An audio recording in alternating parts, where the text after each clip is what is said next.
My wife came home and said, "My colleagues think I should upgrade to someone who can actually provide for me financially. They said I'm too good for a teacher and deserve a man with real money." I looked at her calmly and said, "Then maybe you should listen to them." I handed her divorce papers the next morning. 6 months later, she was begging me to take her back because no wealthy man wanted a gold digger. I'm a 31-year-old high school history teacher, and until 8 months ago, I thought I had a loving marriage with my wife Rachel. We'd been together for 6 years, married for 3, and I genuinely believed we were building a life based on love, respect, and shared values rather than material wealth. Rachel worked as a marketing assistant at a prestigious law firm downtown, and while we weren't wealthy, we lived comfortably within our means. I've always been passionate about teaching and knew when I chose this career that I'd never be rich. Teachers don't go into education for the money, we do it because we believe in making a difference in young people's lives. Rachel seemed to understand and support this when we got married. She'd often tell people how proud she was of my dedication to my students and how much she admired my commitment to education. Our lifestyle reflected our middle-class income. We owned a modest 3-bedroom house in a decent neighborhood, drove reliable but not luxury cars, and took annual vacations to places we could afford. We cooked at home most nights, went to happy hours instead of expensive restaurants, and found free or low-cost entertainment like hiking, museums, and community events. It was a good life that felt sustainable and authentic to our values. The first sign of trouble appeared last spring when Rachel started her new position at Henderson, Martinez, and Associates, one of the city's most elite law firms. The firm represented wealthy clients, and Rachel's job involved coordinating marketing events where she interacted with millionaire business owners, successful attorneys, and their wives who lived very different lifestyles than ours. Rachel began making comments about the expensive cars in the firm's parking garage, the designer clothes her female colleagues wore, and the exotic vacation destinations they discussed during lunch breaks. She'd come home with stories about partners who owned multiple homes, took monthly trips to Europe, and spent more on a single dinner than we spent on groceries in a week. Initially, I thought Rachel was just sharing interesting observations about her new workplace. The legal world was unfamiliar to both of us, and it made sense that she'd be fascinated by the wealth and luxury surrounding her daily. I encouraged her to network and learn from successful people, thinking it might lead to career advancement opportunities. But Rachel's comments gradually shifted from simple observations to comparisons with our own life. She'd mention how nice it must be to renovate your kitchen whenever you want it instead of saving for years like we were doing. She'd wonder aloud what it would feel like to book a vacation without checking your bank account first or to buy clothes without looking at price tags. By summer, Rachel had become friends with several colleagues who seemed to have strong opinions about relationships and money. There was Jennifer, a paralegal married to a surgeon who constantly talked about the importance of financial security in marriage. There was Monica, a marketing coordinator whose boyfriend was a successful real estate developer and who frequently posted social media photos of expensive gifts and luxury experiences. These women began inviting Rachel to after-work events that were clearly outside our budget range. They'd go to upscale wine bars, expensive restaurants, and exclusive networking events where drinks cost more than our typical date night. Rachel started asking if we could afford for her to join these outings, and I always encouraged her to go because I wanted her to build relationships with her colleagues. What I didn't realize was that these women were gradually poisoning Rachel's perspective on our marriage and my career choice. They were filling her head with ideas about what she deserved as an attractive, intelligent woman working in a prestigious environment. They questioned why she'd settled for a teacher when she could clearly attract someone with more earning potential. Rachel began making subtle but cutting comments about our financial limitations. When we had to decline an invitation to a friend's destination wedding because we couldn't afford the travel costs, Rachel sighed and said it would be nice to say yes to things without always worrying about money. When our air conditioning needed expensive repairs, she mentioned how her colleague's husband had simply bought a new unit without thinking twice about the cost. The comments escalated to direct criticism of my career choice. Rachel started questioning whether I was being responsible by staying in teaching when I had a master's degree and could potentially earn more in the private sector. She'd bring up articles about teachers leaving education for better paying jobs and suggest I should consider following their example. I tried to explain that teaching wasn't just a job for me, it was my calling and my passion. I loved working with teenagers, helping them discover their interest in history, and being a positive influence during crucial years of their development. The financial sacrifice was worth it because I was doing work that mattered and made a real difference in the world. But Rachel had stopped seeing my career as noble or meaningful. Under the influence of her wealthy colleagues, she'd begun viewing teaching as a lack of ambition rather than a deliberate choice to prioritize purpose over profit. She started making jokes about being married to a poor teacher and wondering aloud what her life would be like if she'd married someone more financially successful. The breaking point came on a Tuesday evening in November when Rachel came home from one of her colleague happy hours and made an announcement that changed everything between us. She'd clearly been drinking and was in one of her increasingly common moods where she felt sorry for herself about our financial situation. "My colleagues think I should upgrade to someone who can actually provide for me financially," Rachel said while kicking off her expensive shoes that I now realize were probably gifts from her wealthy friends. "They said I'm too good for a teacher and deserve a man with real money who can give me the lifestyle I should have." I looked at her standing in our living room, criticizing the life we'd built together and the career I was passionate about, and felt something fundamental shift in my feelings toward her. This wasn't the woman I'd married, who'd claimed to love me for who I was rather than what I could buy her. Then maybe you should listen to them, I said calmly. If you think you can do better than me and our life together isn't good enough for you, perhaps you should explore your options. Rachel immediately started backtracking, saying she didn't mean it that way and that her colleagues were just looking out for her best interests. She claimed she was just sharing what they'd said, not necessarily agreeing with their advice. But the damage was done. She'd made it clear that she saw our marriage as settling for less than she deserved. That night, I lay awake thinking about how drastically Rachel had changed since starting her job at the law firm. The woman who'd once told me she admired my dedication to education now saw my career as an embarrassment. The person who'd said she loved our cozy home and simple lifestyle now resented every financial limitation we faced. I realized that Rachel's colleagues hadn't just planted ideas in her head, they'd revealed her true values and priorities. A person who truly loved me wouldn't let other people convince her that my worth was determined by my salary. Someone committed to our marriage wouldn't entertain suggestions that she should upgrade to a wealthier partner. The next morning, I contacted a divorce attorney and began the process of ending our marriage. I'd been considering this step for weeks as Rachel's attitude toward me and our life together had become increasingly hostile. Her comment about upgrading to someone richer was just the final confirmation that our marriage was over. When I presented Rachel with divorce papers that evening, she was shocked and accused me of overreacting to a careless comment made after drinking with colleagues. She said she'd never intended to hurt me and that her friends' opinions didn't reflect her true feelings about our marriage. But I'd heard enough over the past months to know that Rachel's resentment toward our financial situation and my career choice was genuine and growing. She'd allowed her colleagues to convince her that she was wasting her potential by staying married to a teacher, and I wasn't going to spend my life with someone who saw me as a disappointment. Update 1. 2 weeks after serving Rachel with divorce papers, she moved in with her colleague Monica while we sorted out the legal details of ending our marriage. Rachel had initially hoped we could work things out through counseling, but I made it clear that her comments about upgrading to someone richer had revealed fundamental incompatibilities that couldn't be fixed through therapy. Rachel's family was shocked by our separation and kept calling to ask what had gone wrong. Her parents had always liked me and couldn't understand why Rachel would want to end our marriage.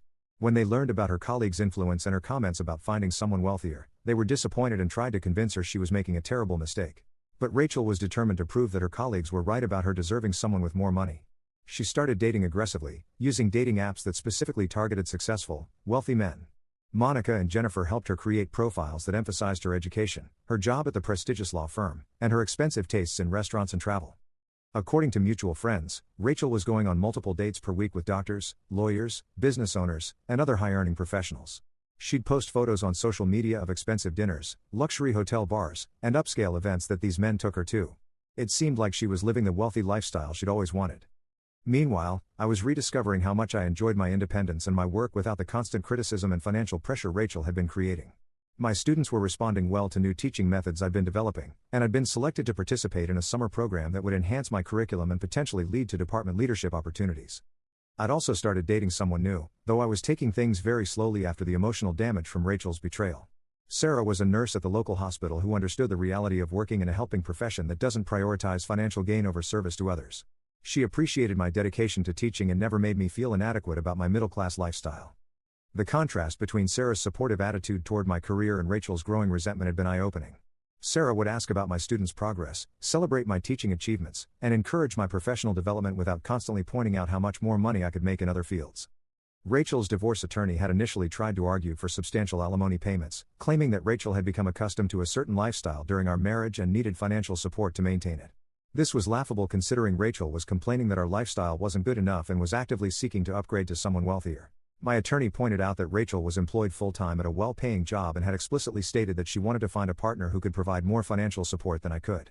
It would be absurd to require me to pay alimony to someone who was rejecting me specifically because of my income level. The divorce proceedings moved quickly since we had no children and limited shared assets. Rachel kept her expensive work clothes and jewelry, while I kept the house and most of our shared belongings. We split our savings and retirement accounts evenly, though there wasn't much to divide since Rachel had been pressuring us to spend more on luxuries over the past year. What surprised me most was how relieved I felt once Rachel moved out. I hadn't realized how much stress her constant dissatisfaction and financial complaints had been causing until they stopped. I could enjoy my home, my work, and my modest lifestyle without someone constantly pointing out everything we couldn't afford. Update 2. 3 months after our divorce was finalized, I learned through mutual friends that Rachel's quest to find a wealthy husband wasn't going as well as her social media posts suggested. Despite going on numerous dates with successful men, none of these relationships had developed into anything serious or long-term. According to our friend Lisa, who worked with Rachel before her law firm job, Rachel was discovering that wealthy men weren't necessarily interested in serious relationships with women who were obviously motivated by money. Many of the men she'd been dating were successful enough to recognize gold-digging behavior and were only interested in casual dating rather than marriage. Rachel had apparently become frustrated that men with money were treating her as temporary entertainment rather than marriage material. She'd expected that her attractiveness and intelligence would automatically translate into wealthy men wanting to commit to her, but she was learning that successful men often had plenty of options and weren't desperate to settle down with someone whose primary interest seemed to be their bank account. Lisa said Rachel had confided that several promising relationships had ended abruptly when the men realized Rachel was primarily interested in their financial status rather than their personalities or compatibility. One doctor had stopped calling her after she'd made comments about his expensive car and asked detailed questions about his medical practice's profitability on their second date. The most telling incident involved a successful business owner who'd taken Rachel on several expensive dates before inviting her to a casual barbecue at his house. Rachel had shown up overdressed and had spent the evening complaining about the informal setting and simple food rather than trying to connect with his friends and family. The man had apparently told mutual friends that Rachel seemed more interested in being seen at expensive restaurants than in actually getting to know him. Meanwhile, my relationship with Sarah had been developing naturally and comfortably. We'd been dating for 4 months and had established a strong foundation of friendship, mutual respect, and shared values. Sarah never pressured me to spend money I didn't have or made me feel inadequate about my teacher's salary. In fact, Sarah often expressed admiration for my career choice and the positive impact I had on my students. She'd attend school events with me, help with fundraising activities, and genuinely enjoyed hearing about my work. Her support and encouragement reminded me why I'd fallen in love with teaching in the first place. The difference in how Rachel and Sarah viewed my profession was striking. Rachel had seen teaching as a limitation that prevented her from living the lifestyle she wanted. Sarah saw it as evidence of my character and values, proof that I prioritized meaningful work over material gain. Sarah and I had also started discussing the possibility of moving in together, though we were taking our time to make sure we were compatible in all the important ways. Unlike my relationship with Rachel, which had been rushed toward marriage, Sarah and I were building something sustainable based on genuine compatibility rather than just physical attraction and shared social circles. I'd heard through workplace gossip that Rachel's colleagues at the law firm were getting tired of her constant dating drama and complaints about not finding the right wealthy man. Monica and Jennifer, who had originally encouraged Rachel to seek someone richer, were apparently growing weary of her unsuccessful attempts to attract a serious commitment from high-earning men. The irony wasn't lost on me that Rachel was struggling to find someone who valued her for more than her appearance while I'd easily found someone who appreciated me for who I was rather than what I could provide financially. Rachel's focus on wealth over character was attracting men with similar shallow priorities, while my focus on genuine connection had led me to someone with real depth and integrity. Update 3. 6 months after our divorce was finalized, Rachel made an unexpected appearance at my school during my lunch break. I was grading papers in my classroom when the front office called to say I had a visitor. I was shocked to see Rachel standing in the hallway looking nervous and emotional. She asked if we could talk privately, and against my better judgment, I agreed to step outside with her. Rachel immediately launched into a teary apology about how she'd realized she'd made the biggest mistake of her life by listening to her colleagues and throwing away our marriage for superficial reasons. According to Rachel, her attempts to find a wealthy husband had been a complete disaster. She'd dated dozens of successful men over the past 6 months, but none of them had been interested in serious relationships with her. She was starting to realize that men with money had plenty of options and could easily detect when someone was primarily interested in their financial status rather than genuine compatibility. Rachel said she'd been doing a lot of thinking about what really mattered in relationships and had come to understand that I'd been a devoted husband who'd loved her unconditionally. She claimed she'd been brainwashed by her toxic colleagues into believing that financial success was more important than character and commitment. "I want to come home," Rachel said through tears. "I realize now that what we had was real and valuable, and I threw it away for stupid, shallow reasons. Can we please try to work things out? I'll quit my job at the law firm and we can go back to the way things were before I let those women poison my mind." I looked at Rachel standing outside my workplace, begging me to take her back after spending months trying to replace me with someone richer, and felt a mixture of pity and relief. Pity because she'd clearly learned some hard lessons about the difference between wealth and worth. Relief because her request confirmed that I'd made the right decision in divorcing her. "Rachel, you didn't throw away our marriage because of your colleagues," I told her calmly. "You threw it away because you decided that my love and devotion weren't worth as much as someone else's bank account. That's not something that can be fixed by changing jobs or promising to do better." Rachel insisted that she'd been confused and influenced by people who didn't understand what really mattered in relationships. She said she'd learned her lesson about prioritizing money over love and would never make such a mistake again. She begged me to give her another chance to prove that she could be the wife I deserved. But I'd moved on emotionally and practically. Sarah and I had been talking about getting engaged, and I was genuinely excited about building a future with someone who valued me for who I was rather than what I could provide financially. I wasn't interested in going backward to a relationship with someone who'd already proven she saw me as inadequate. I told Rachel about Sarah and explained that I was in a committed relationship with someone who appreciated my career choice and never made me feel like I wasn't enough. Rachel's face fell when she realized that I hadn't been waiting around hoping she'd come back, but had actually found someone better. "She's just a nurse," Rachel said dismissively. "She probably doesn't make much more than you do. Don't you want someone who can challenge you to be more successful and ambitious? That comment revealed that Rachel still didn't understand what had gone wrong in our marriage. She was still thinking in terms of financial status and career prestige rather than love, compatibility, and mutual respect. Even while begging me to take her back, she couldn't resist putting down my new relationship because it didn't meet her materialistic standards. Sarah makes me happy and supports my goals, I replied. She doesn't try to change me into someone else or make me feel guilty about my career choice. That's worth more to me than any amount of money or social status. Rachel left my school that day understanding that our marriage was truly over and that I'd found someone who was a better match for my values and personality. I felt sad for her but also grateful that her visit had confirmed I'd made the right choices in both ending our marriage and beginning my relationship with Sarah. Update 4. 1 year after Rachel's failed attempt to win me back, I received an invitation to her wedding that perfectly illustrated how her obsession with wealth and status had ultimately backfired on her in the most ironic way possible. Rachel had apparently given up on finding a wealthy husband and had married Derek, a man she'd met through a different dating app who worked as a mechanic at a local auto repair shop.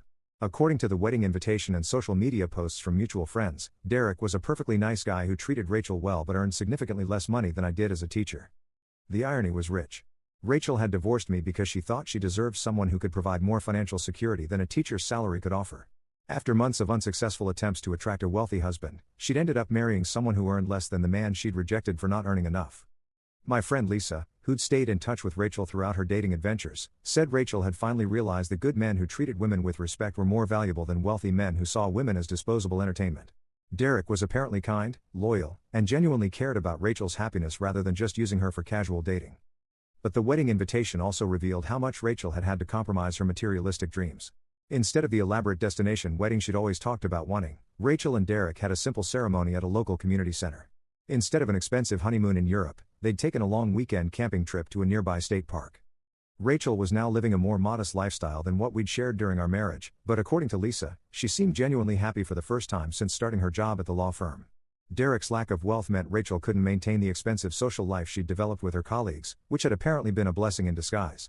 Meanwhile, Sarah and I had gotten engaged 6 months earlier and were planning our own wedding for the following spring. Our relationship had continued to deepen and strengthen as we discovered how compatible we were in all the ways that really mattered. Sarah's support for my career had given me the confidence to pursue a master teacher certification that would enhance my skills and potentially lead to curriculum development opportunities. The contrast between Rachel's journey and mine was striking. Rachel had sought wealth and status but had ended up with less financial security than she'd started with. I had prioritized love and compatibility and had found someone who enhanced every aspect of my life while supporting my professional goals. Sarah and I had also purchased a house together, using our combined savings and her excellent credit score to buy a lovely 3-bedroom home in a great school district. We were building something sustainable and authentic based on shared values rather than materialistic fantasies about lifestyle upgrades. What struck me most about Rachel's wedding invitation was that there was no return address or personal note acknowledging our shared history. It felt like a final statement that she'd accepted our divorce as permanent and had stopped hoping for reconciliation. I was glad she'd found happiness with Derek but felt no nostalgia or regret about our failed marriage. I showed the invitation to Sarah, who'd heard plenty of stories about Rachel's behavior during our marriage. Sarah's response was characteristically thoughtful and generous. She said she was happy that Rachel had found someone who valued her and hoped they'd build a strong marriage based on mutual respect rather than financial expectations. That evening, Sarah and I talked about the lessons we'd both learned from previous relationships and how those experiences had prepared us to appreciate what we'd found together. Sarah had dated men who'd treated her poorly despite having impressive careers and bank accounts. I'd been married to someone who'd valued money over character and commitment. We'd both learned that financial success without emotional maturity and genuine care was worthless in a relationship. What mattered was finding someone who brought out your best qualities, supported your goals, and chose to love you consistently regardless of external circumstances. Looking back on the entire experience with Rachel, I felt grateful that her colleagues had convinced her to reveal her true priorities before we'd had children or become more financially entangled. Their toxic advice about upgrading to someone richer had actually done me a favor by showing me Rachel's real character and values. The divorce had been painful but necessary, and it had led me to Sarah and the kind of partnership I'd always wanted but hadn't known was possible. Sometimes the worst thing that happens to you clears the path for the best thing that could happen to your future. Rachel's quest for wealth had taught her that money without love and respect was meaningless, while my commitment to meaningful work over financial gain had attracted someone who valued substance over status. In the end, we both learned important lessons about what really matters in life and relationships, though we'd had to travel very different paths to reach that understanding.